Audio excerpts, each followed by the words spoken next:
기도할 때마다 우리 주일학교에서 올린 기도가 상당히 성숙됨에 제가 읽으면서도 감동을 받습니다.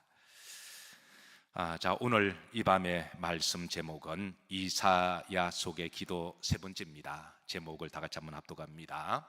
환난 가운데서 은혜를 구하는 기도. 자, 본문에 환난을 당하는 여러 용어들이 많이 나옵니다. 자, 어떤 용어들이 있는지 우리가 살펴보고, 그리고 그 환난의 내용의 강도가 어느 정도인지 한번 가늠해 보도록 합니다. 자, 첫 번째 학대라는 말이 나와요. 자, 1절에 보면 이제 학대라는 용어가 몇 번 나오는지 한번 헤아려 보면서 우리가 다 같이 한번 합독합니다.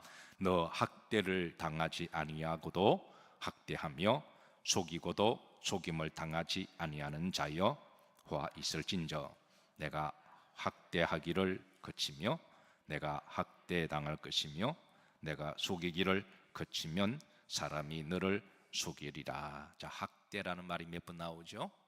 4번 나옵니다. 한 줄에 이렇게 4번 나온다고 하는 것은 이제 굉장히 많이 강조되는 용어이기도 합니다. 자, 그런데 본절에 잘 보시면 자, 학대를 당하는 사람이 있고 또 학대를 하는 사람이 있습니다. 자, 누가 학대를 당하는지 오늘 본절에는 이제 너라고 그렇게 인칭 대명사로 사용해서 우리가 이제 그 배경을 알지 못하면 알 수가 없지만 여기에 이제 학대를 당하는 사람은 유다 민족을 이야기합니다. 유다 민족이 지금 학대를 당하는 그런 형편이고, 또 학대하는 사람은 누구냐면 아수르 제국을 이야기합니다. 그러니까 북아수르 제국을 말하는데요. 자, 당시 북아수르 제국은 학대하는 제국이었습니다. 이게 학대는 살라드라고 하는 말인데요. 자, 이 말은 이제 일종의 전쟁 용어입니다. 그리고 이 말은 다른 쪽에서는 멸망 또 파멸이라고도 번역이 되는데요. 실제로 아수르 제국의 또 다른 별명이 있다면 파괴하는 제국이다라고 그렇게 불리웠습니다. 저들은 주변 나라들을 전쟁으로 침략을 해서 그리고 이제 그 나라들을 파괴하고 그리고 주변 나라들을 이제 전쟁을 통하여 영토를 확장해 나가는데요. 사실 아수르 제국이 잘 나갈 때만 하더라도 전쟁에 나가기만 하면 승리했습니다. 온 세상이 아수르 제국의 천지였고 나라였습니다. 저들의 손은 살육으로 가득했고 저들의 발은 피를 적셨습니다. 저들의 눈은 교만했고 저들의 웃음은 승리한 뱀의 웃음으로 가득했습니다. 자, 그런데 이렇게 학대하는 제국 아수르에 대하여 하나님께서 1절 그 중간쯤 행간에 이제 경고의 말씀을, 심판의 말씀을 예언하십니다. 자, 중반절에 보십시다. 뭐가 있을진저? 화가 있을진저. 하나님은 이제 아수르 제국을 향하여 너가 화가 있다라고 경고하십니다. 그리고 너가 지금은 이제 기고만장하고 교만해서 힘이 있다고 이제 칼춤을 추고 주변의 나라들을 학대하지만 때가 되면 너가 한 대로 똑같이 학대를 당할 것임을 하나님은 경고하십니다.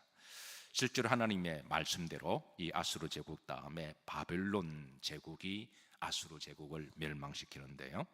그들이 한 그대로 학대를 받습니다. 그대로 학대를 받아요.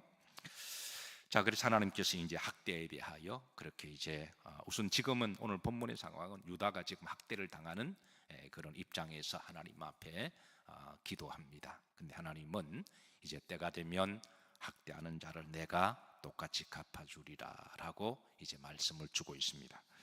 자, 두 번째 환난입니다. 자, 2절에 보면 이제 환난이라는 용어가 나옵니다. 다 같이 한번 합독하십니다. 여호와여 우리에게 은혜를 베푸소서.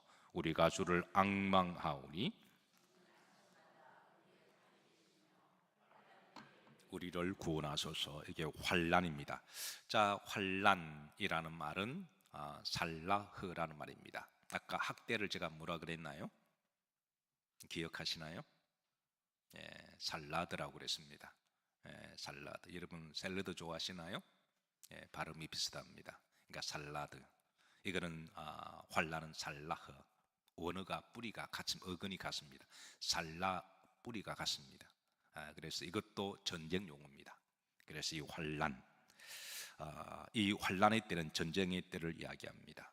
그래서 옛날에는 전쟁이 일어나면 환란이 일어났다라고 그렇게 말하기도 했죠. 지금 유대 나라는 지금 전쟁의 대환란을 당한 때를 말하고 있습니다. 자, 세 번째 요란한 소리입니다. 3절에 보시면 자다가 잡독합니다.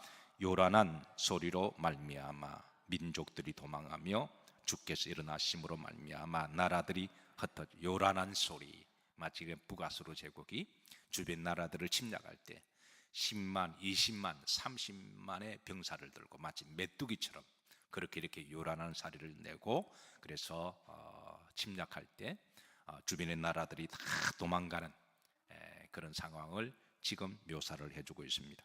그래서 4절에 보면 저들이 어떻게 이제 전쟁의 소리를 지르고 있는지, 자 4절에 보면 누구의 때와 같이?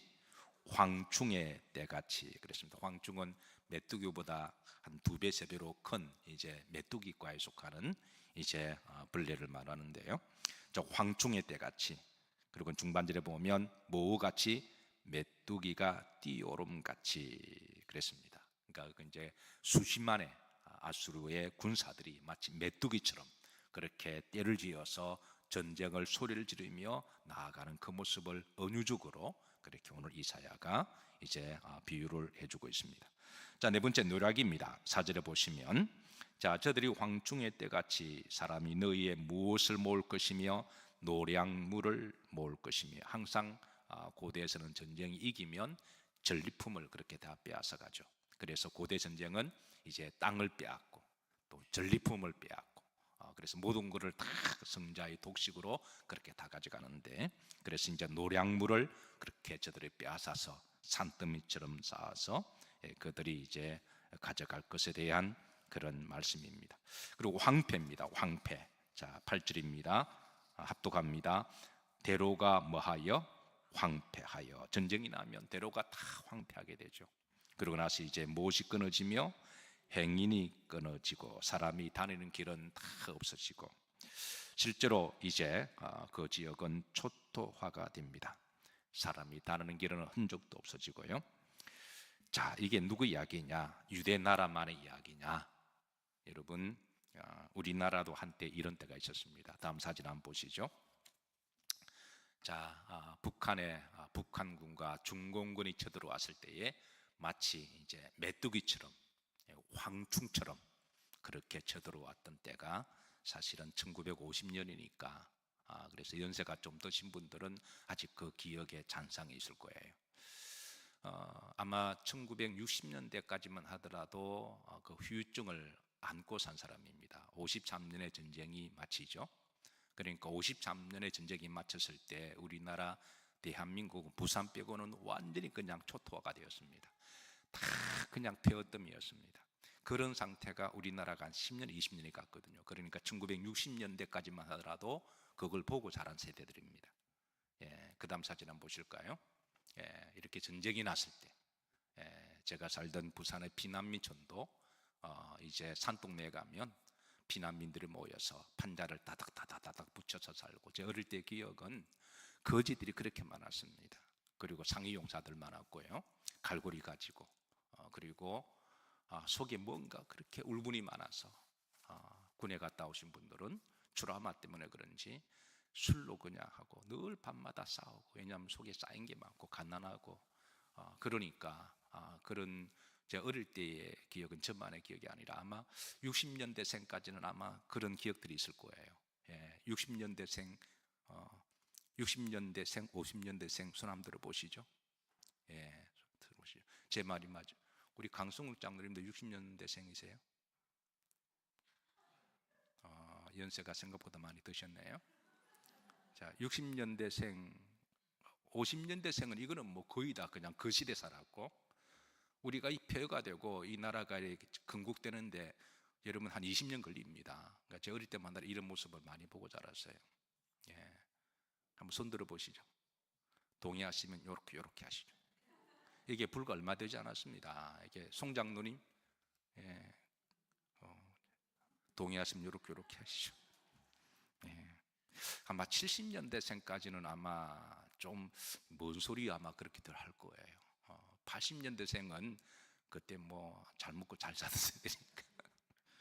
어쨌든 지금 유다가 그랬다는 거예요. 전쟁이 나면 이렇습니다. 이게 지금 먼 나라 이야기가 아니라 지금 저 중동이 일어나고 있잖아요. 우크라이나 일어나고 있잖아요. 내전이 일어나는 곳 생각보다 많습니다. 지금 9절입니다. 땅이 슬퍼한다라고 이사야가 이렇게 토로합니다. 자, 9절 다 같이 합독합니다. 땅이 슬퍼하고 쇠잔하며 레바논은 부끄러워하며 마르며 샤론은 사막과 같고 바산과 갈렙은 나뭇잎을 떨어뜨린도다. 여기 보면 땅이 슬퍼한다 그랬습니다. 그러면서 이 땅에 대해서 네 가지 영토를 이야기합니다. 레바논, 레바논 지금 레바논 이스라엘이 북쪽이 레바논이잖아요. 지금 그도 전쟁이 나서 지금 완전히 지금 초토화가 된 그런 상태죠. 그다음에 샤론 그리고 바산. 이 샤론은 이스라엘의 그 갈멜산 그 밑에가 샤론이고요. 바산은 지금 시리아 바로 밑에가 그 밑에 바산이거든요. 갈멜. 이 지역이 다 지금 전쟁터라는 거예요. 이렇게 되어서 땅이 슬퍼하고. 자, 그 다음 사진 한번 보시죠. 그 다음 사진 보시면 이게 당시에 한양 도성의 사진입니다. 이게 6.25 때 그때 완전히 초토화가 된, 땅이 슬퍼하고 완전히 황폐가 된 그런 모습입니다. 오늘 본문의 배경은 이렇습니다. 이제 역사적 배경은 주전 710년경에 북아수르가 18만 5천 명을 데리고 유다를 침략해 왔습니다. 그러니까 18만 5천 명입니다. 유다의 군사력으로 도저히 이길 수가 없어서 그래서 유다의 눈치 빠르고 그리고 머리가 좋은 정치인, 좋게 말하면 머리가 좋은 정치인이고 나쁘게 말하면 이제 힘 있는 쪽에 붙어서 얍삭 빠른 기회주의자 정치인들은 예나 지금이나 있습니다. 그들은 이제 아수르 제국에게 항복 선언을 하고 힘 있는 쪽에 붙어서 조공을 바칠 거니까 이 전쟁을 거두어달라고 그들에게 이제 사신을 보냅니다. 평화의 사신을 보내요. 그런데 이것은 정말 굴욕적이면서도 힘 있는 자에 붙는 그런 얍삽한 정치인들인데요. 이거를 읽었던 북아수르의 이제 제국은 이걸 이런 지하에 거절합니다. 7절에 보시면 자, 다 같이 합독합니다. 보라 그들의 용사가 밖에서 부르짖으며 평화의 사신들이 슬피 뭐하며 곡하며. 그래서 이런 얍삽한 정치인들이 가서 이렇게 구걸했는데 아수르 제국은 그냥 한 이런 자에 거절합니다. 그래서 그 사신들이 슬퍼하고 다시 돌아오는 그런 내용을 이야기하죠. 자, 북아수르 제국은 핑계를 삼아 거절하는데요. 이 항복 선언은 소용도 없었고 오히려 국가적으로 치욕과 모욕만 당하는 꼴이 되었습니다. 이럴 때 이제 이사야가 났습니다. 이때 이사야가 나서서 지금 우리가 전적으로 항복하고 무릎 꿇고 기도하고 구걸해하고 긍휼을 구해야 될 대상은 따라서 하나님이십니다. 그러니까 북아수르 제국이 아니라 가서 무릎 꿇고 구걸하더라도 그들은 짐승과 같은 나라에서 절대 이렇게 긍휼과 자비를 베풀 사람들이 그 짐승과 같은 사람 나라이기 때문에 절대 그를 섬기지 아니이다. 그래서 이사야가 우리가 하나님 앞에 긍휼을 구하고 기도하자. 그래서 이제 이사야가 이제 이 기도를 그렇게 합니다. 그런데 이 이사야 기도가 좀 독특한 형식을 담고 있습니다. 일종의 이사야가 유다 백성들에게 기도를 인도하고 그리고 기도 제목을 주고 그리고 그 기도의 내용을 설교합니다. 그러고 나서 이제 통성기도로 들어가는 내용입니다.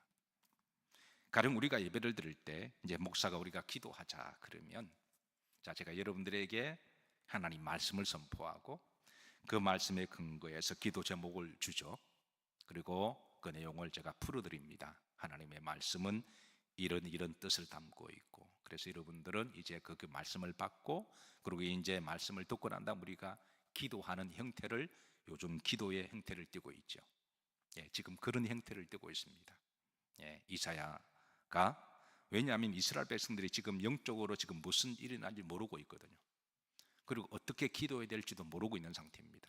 그냥 기도하라 그러면 지 마음대로 기도하니까, 그래서 그러지 아니하고 이제 기도의 제목을 주고, 그리고 기도의 제목을 풀어주고, 지금으로 말하면 설교하고, 그리고 그 내용을 붙들고 함께 동승하는 그런 형태를 띠고 있습니다. 그러니까 우리가 이제 교회에 사는 그런 형태와 똑같은 형태입니다. 자, 이제 이사야 기도의 제목을 던집니다. 첫 번째, 환난 중에 은혜를 베풀어 달라고 기도하자 그럽니다. 이게 이제 이사야가 기도 제목을 주고 여기 대해서 이제 또 풀어주고 설교하고 그러는데, 2절에 보십시다. 2절에 보면, 자, 다 같이 합독합니다. 여호와여 우리에게 은혜를 베푸소서. 우리가 주를 앙망하오니 주는 아침마다 우리의 팔이 되시며 환난 때 우리의 구원이 되요. 여기에서 이사야는 네 가지 기도 제목을 던집니다. 첫 번째가 하나님이 우리에게 은혜를 베풀어 주시길 기도하자 그럽니다. 은혜를 구해라, 긍휼을 구해라. 두 번째입니다. 우리가 주를 앙망하오니, 주를 앙망하자고 기도 제목을 줍니다. 그래서 기도할 때 여호와를 앙망하면서 기도하자. 세 번째는 하나님 우리의 팔이 되신다. 하나님 우리의 이 하나님 팔은 하나님이 지키시고 보호하신다는 거거든요. 네 번째가 환난 때에 구원이 되어 달라고 기도하자. 이게 이사야가 준 기도 제목입니다. 자, 두 번째 3절에 보면 이사야가 또 기도 제목을 줍니다. 적들을 심판해 주시기를 기도하자 그럽니다. 3절 합독합니다. 요란한 소리로 말미암아 민족들이 도망하며.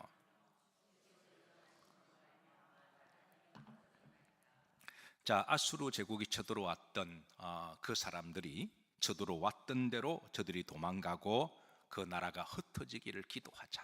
그렇게 이제 기도하자 그럽니다. 자, 세 번째입니다.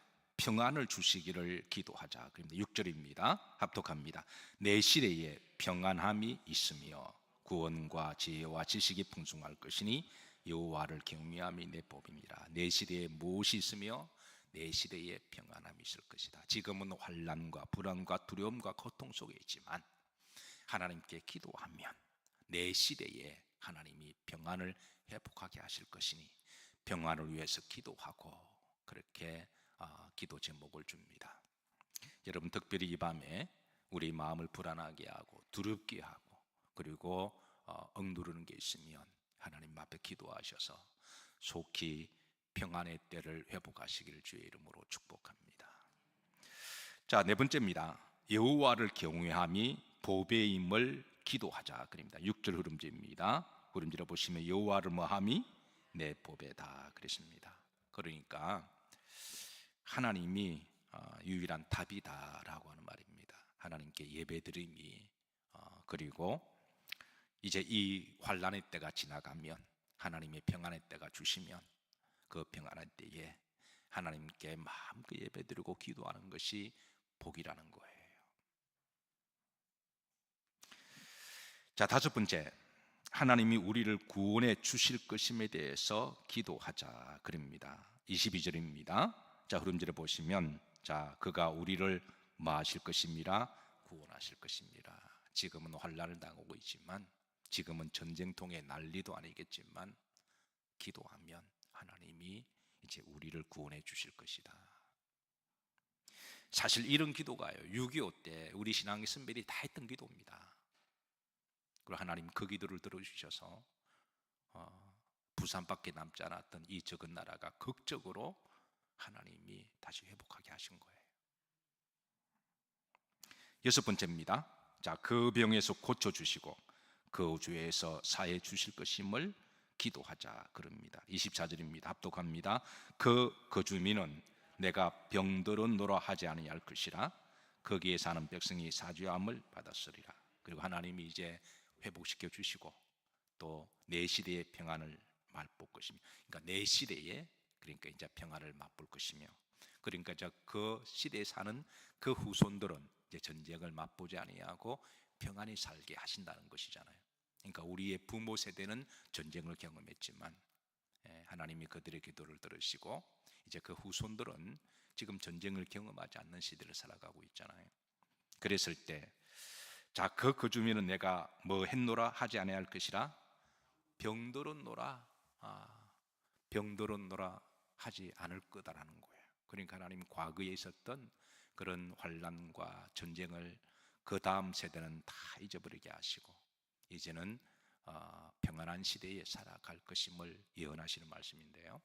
마치 우리나라가 그렇잖아요. 전쟁 이야기하면 70년대생, 80년대생부터는 뭔 소리 하는 것과 똑같습니다. 옛날에는 참 먹을 게 없다 그러면 라면이라도 먹지 그러는 거하고 똑같은 거예요. 이게 불과 한 세대에 얼마 지나지 않는 이야기들이 지금 오늘 이 시대에 우리가 하고 있습니다. 내가 병들었노라, 내가 병들은 적 없었다라고 그렇게 말하는 때가 온다라는 거예요. 자, 이제 거기에 사는 백성이 무엇을 받으리라? 사죄함을. 거기에 사는 백성이 하나님이 다 이제 죄 용서해 주시고 하나님이 이제 고쳐 주신다라는 말씀에 대한 기도입니다. 하나님은 이 이사야의 기도를 들으시고 그리고 이제 예언하신 대로 그대로 이루게 하셨습니다. 사실 우리 민족은 역사적으로 그러니까 수많은 전쟁을 경험한 민족이고 나라입니다. 그리고 이제 참으로 감사한 것은 마지막 전쟁이 1953년 7월 20일 날 그때 끝났죠. 그 이후로 태어난 세대들은 이제 전쟁을 경험하지 않았던 세대를 살아가는데요. 정확하게 말하면 전쟁이 끝난 게 아니라 휴전입니다. 그러니까 휴전은 글자 그대로 언제든지 어느 쪽에서 전쟁을 일으켜도 이거는 언제 일어날 수 있는 전쟁의 잠복기를 말하는 거죠. 사실 우리가 조금만 생각하면 생각하기가 참으로 위험천만한 시대를 살아가고 있습니다. 53년 이후로 지금 거의 70년 동안은 전쟁가 없었던 것은 우리가 하나님의 은혜입니다. 그리고 정말 평안의 시대를 살아가고 우리가 다시는 병들은 적이 없었노라 지금 세대가 하는 말과 똑같은 시대를 살아가는데 만약에 전쟁이 다시 일어난다면 오늘 본문의 말씀처럼 그대로 일어납니다. 오늘 제가 이제 초반절에 한 7가지를 이야기했잖아요. 그러니까 똑같은 일들이 이거 옛날 이야기가 아니라 지금 중동에 일어나고 있잖아요. 우크라이나에 일어나고 있잖아요. 지금 똑같은 일들이 일어납니다. 그래서 우리는 이제 기도하는 사람들이 다시는 이 민족, 이 땅에 우리 자녀들 세대에 전쟁이 일어나지 않기를 기도해야 합니다. 우선 역사를 주관하시는 하나님께 도와주시기를 기도하고 그리고 혹시 이제 만약에 전쟁이 일어나더라도 우리들에게 힘이 있어야 되고 또 우리가 이길 수 있도록 미리 전력을 그렇게 힘을 쌓아야 되는 거죠. 이를 위해서 우리 그리스도인들이 기도해야 되리라고 그렇게 믿습니다. 하나님이 우리에게 지금 주신 이 평안의 시대가 우리 자녀들이 계속 이렇게 평안하게 살아갈 수 있도록 평화를 노래하고 평화로 인사하고 또 평안이 일어나고 또 그렇게 살아가는 우리 민족이 되기를 바라고 또 지금 전쟁이 일어나는 곳에 하루빨리 전쟁이 종식이 되어서 평화가 회복되기를 우리 다 같이 중보기도 하십시다.